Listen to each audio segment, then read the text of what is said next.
ग्राम खत्री खेड़ी में आयोजित भागवत कथा का वाचन देवी माधवी पाठक द्वारा किया जा रहा था। व्यास पीठ पर विराजित माधवी पाठक की उम्र सिर्फ 19 साल की है, लेकिन इस छोटी सी उम्र में भी उन्होंने बड़े बड़े आयोजन किए हैं।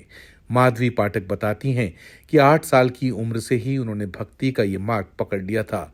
श्याम सुंदर दास जी का सानिध्य मिला तो वे निरंतर आगे बढ़ती गईं।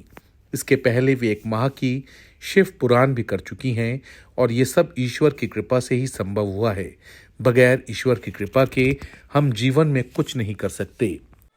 जहाँ भी जाते हैं लोगों का बहुत प्रेम मिलता है और हमें यहाँ के लोगों द्वारा भी बहुत प्रेम मिला, क्योंकि ये सब ईश्वर की कृपा है। अगर ईश्वर की कृपा ना होती है तो इंसान कुछ कर ही नहीं सकता।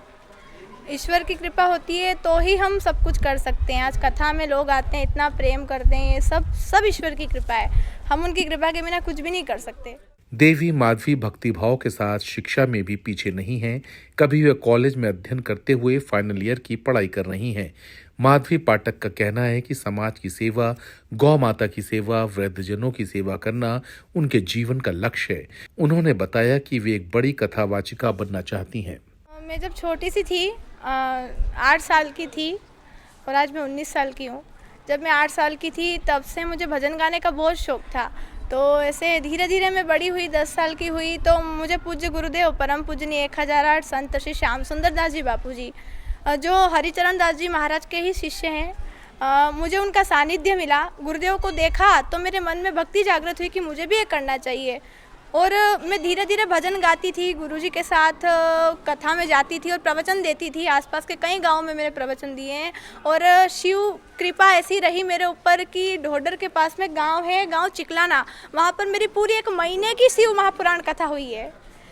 पूरे महीने, पूरा सावन महीना मेरी शिव महापुराण कथा हुई। और आज गुरुदेव की कृपा है सब कि आज मैं इस जगह हूँ और भगवान की मेरे ऊपर इतनी कृपा है, उनकी कृपा के बिना मैं कुछ नहीं कर सकती हूँ। बस आगे जाकर मेरा यही सपना है कि मैं समाज की सेवा करूँ, गौ माता की सेवा करूँ, वृद्धों की सेवा करूँ।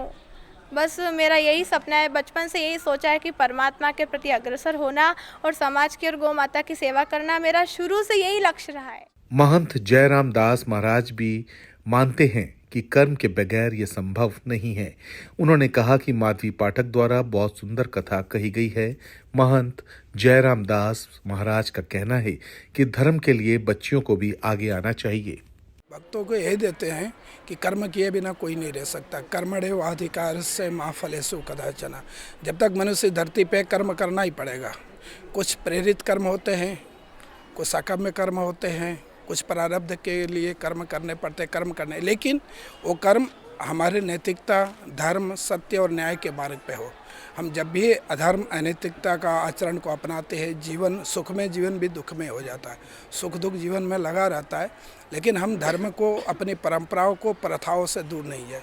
बच्चों को बहुत उच्च शिक्षा मिल रही है, बहुत अच्छी बात है, लेकिन यही देखना चाहिए कि आधुनिकता के दौर में हमारे बच्चे जो हमारी परंपराओं से विमुख होते जा रहे हैं, स्वतंत्रता अच्छी बात है, लेकिन स्वच्छंदता जो हो रही है, जो माँ बाप से दूर होते जा रहे हैं, माँ बाप के लिए वृद्धा, इतनी शिक्षा हो रही है फिर भी माँ बाप के लिए वृद्धाश्रम खुल रहे हैं, गायें बाहर गिर रही है, संस्कार नहीं रहेगा, बड़ों के साथ कैसे पेश आने का, बैठने का वो तरीका ख़त्म होते जा रहा है।